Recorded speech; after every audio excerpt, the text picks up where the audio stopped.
ഇന്നത്തെ എപ്പിസോഡിന്റെ അവസാനം നമ്മുടെ ലക്ഷ്മി ഒണിയിൽ ഇവർ തമ്മിൽ ഒരു വലിയ വഴക്ക് നടന്നു. അതിന്റെ റീസൺ എന്ന് പറയുന്നത്, അതിലേക്ക് ഞാൻ പോകുന്നതിന് മുമ്പ് ഞാൻ കുറച്ച് ഇമേജസ് ഇവിടെ കാണിക്കാം. ഈ കാണുന്ന ഇമേജ് എന്ന് പറയുന്നത് സ്പോൺസർ ടാസ്കിനകത്ത് അവർ നിൽക്കുന്ന ഇമേജുകളാണ്.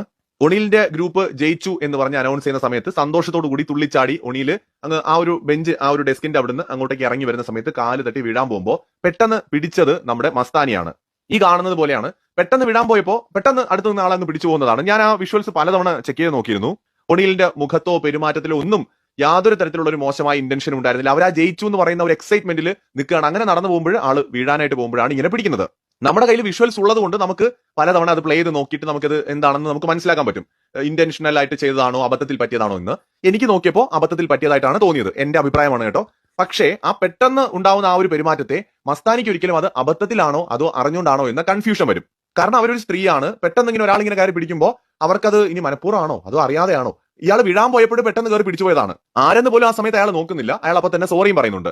ശരിക്കും എനിക്ക് തോന്നുന്നത് ഒണിയിലിന്റെ ഭാഗത്ത് ഒരു തെറ്റും ഇവിടെ വന്നിട്ടില്ല. അയാൾ അറിയാതെ സംഭവിച്ചോണ്. മനുഷ്യന്മാരല്ലേ, അപ്പൊ അത് അറിയാതെ പറ്റിപ്പോകുന്നതാണ്. മസ്താനി അപ്പോഴും ആ ജയിച്ച സന്തോഷത്തിൽ അവിടെ നിൽക്കുന്നതുകൊണ്ട് അവർക്കും അതൊരു വലിയ പ്രശ്നമായി തോന്നിയില്ല. പക്ഷെ പിന്നീട് ആലോചിച്ചപ്പോ ഇനി ശരിക്കും മനഃപൂർവ്വമല്ല അയാൾ ചെയ്തതാണോ എന്ന് തോന്നാം. അപ്പൊ അവരെന്ത് ചെയ്തു, ഡ്രസ്സിംഗ് റൂമിനകത്ത് കയറിയിട്ട് ലക്ഷ്മിയുടെ അടുത്ത് ഷെയർ ചെയ്തു. ലക്ഷ്മിയുടെ അടുത്ത് എന്താ സംഭവിച്ചതെന്ന് കാണിച്ചു കൊടുത്തു. അപ്പൊ ഇതിന്റെ ബാക്ക്ഗ്രൗണ്ട് മനസ്സിലാക്കാതെ ലക്ഷ്മി ഉടനെ തന്നെ വിധി എഴുതി. ഇത് മനഃപൂർവ്വം, ഇത് ബാഡ് ടച്ച് ആണ് എന്നങ്ങ് വിധി എഴുതി. എന്നിട്ട് ഇതിനെ കണ്ടന്റ് ആക്കാൻ തീരുമാനിച്ചു. മസ്താനിക്ക് ഇതിനെ കണ്ടന്റ് ആക്കാൻ ഒരു താല്പര്യം ഉണ്ടായിരുന്നില്ല കേട്ടാ. ലക്ഷ്മി ഇതിനെ കണ്ടന്റ് ആക്കാൻ തീരുമാനിച്ചു. ലക്ഷ്മി ഈ മലയാളി ഓഡിയൻസിന്റെ ഇടയിൽ നന്മമരം കളിച്ചൊരു ഗെയിമാണ് കളിക്കുന്നത്. ലക്ഷ്മിയുടെ വിചാരം ഇപ്പോഴും നമ്മൾ സീസൺ 1 നിൽക്കുന്നു എന്നാണ്. ഇത് 7ാമത്തെ സീസൺ ആണ് ലക്ഷ്മി. ഓഡിയൻസിന്റെ കാഴ്ചപ്പാടിൽ ഒരുപാട് മാറ്റങ്ങൾ വന്നിട്ടുണ്ട്. മനുഷ്യരുടെ കാഴ്ചപ്പാടിൽ മാറ്റം വന്നിട്ടുണ്ട്. 7 വർഷം മുമ്പുള്ള നമ്മുടെ ബുദ്ധിയല്ല ഇപ്പോഴത്തെ നമ്മുടെ ചിന്തകളും ബുദ്ധിയും. മനുഷ്യൻ കാലം മാറുന്നതനുസരിച്ച് മനുഷ്യന്റെ ചിന്താഗതിയിൽ ഒരുപാട് മാറ്റം വരും. മോശമായ മനുഷ്യന്മാർ നാട്ടിൽ ഇല്ല എന്നൊന്നുമല്ല, ബിഗ് ബോസ് വീടിനകത്തും ഉണ്ടാവാം. പക്ഷെ ഇവിടെ എന്താണ് സംഭവം എന്ന് നമ്മൾ കാണുമ്പോൾ ഒരു തരത്തിലും മോശമായ ഒരു ഉദ്ദേശത്തോടെ അവിടെ ഉണിയിൽ ഒന്നും ചെയ്തിട്ടില്ല. ഇനി അഥവാ മസ്താനിക്ക് അങ്ങനെ തോന്നിയാൽ തന്നെ അതിപ്പോ നിങ്ങൾക്ക് ബിഗ് ബോസിന്റെ അടുത്ത് പോയി ഒന്ന് കംപ്ലൈന്റ് ചെയ്യാം. ഇങ്ങനെ ഒരു സംഭവം ഉണ്ടായി, ആ വിഷ്വൽസ് ഒന്ന് ചെക്ക് ചെയ്തിട്ട് അത് അബദ്ധത്തിൽ സംഭവിച്ചതാണോ അതോ മനഃപൂർവ്വമാണോ എന്നുള്ളത് എനിക്കൊന്ന് അറിയണം എന്ന് വേണമെങ്കിൽ പോയി പറയാം.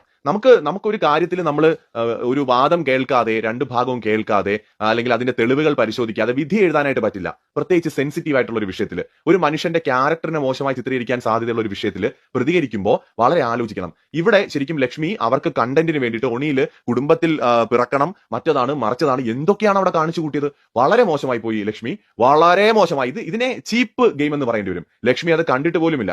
അവിടെ മസ്താനി കാണിച്ചു കൊടുത്തൊരു കാര്യം വെച്ചുകൊണ്ട് ഒരിക്കലും ജഡ്ജ് ചെയ്യാൻ പറ്റില്ല. ബിഗ് ബോസിനോട് വേണമെങ്കിൽ കംപ്ലൈന്റ് ചെയ്യാം, ഇങ്ങനെ ഒരു സംശയമുണ്ട്, അതൊന്ന് ക്ലാരിറ്റി വരുത്തണം, അത് ബിഗ് ബോസ് വരുത്തിയേനെ. പക്ഷെ ഇതിനെ കണ്ടന്റ് ആക്കാനായിട്ട് തീരുമാനിച്ചത് വളരെ മോശമായി. കാണാത്ത ഒരു കാര്യത്തിന്റെ മേൽ എങ്ങനെയാണ് ഇങ്ങനെ സംസാരിക്കാനായിട്ട് ലക്ഷ്മിക്ക് പറ്റുന്നത്? എനിക്ക് മനസ്സിലാവുന്നില്ല. അത് ഇത്രയും ആധികാരികമായിട്ട് മസ്താനിക്ക് പോലും ഇല്ലാത്ത കുഴപ്പമാണ് ലക്ഷ്മിക്ക്. അപ്പൊ എന്താ ഉദ്ദേശം? നന്മമരം കളിക്കുക, കണ്ടന്റ് ഉണ്ടാക്കുക, മലയാളി ഓഡിയൻസിന് ഇതൊക്കെ അങ്ങോട്ട് ഭയങ്കര സംഭവമാണെന്ന് തോന്നുന്നതാണ്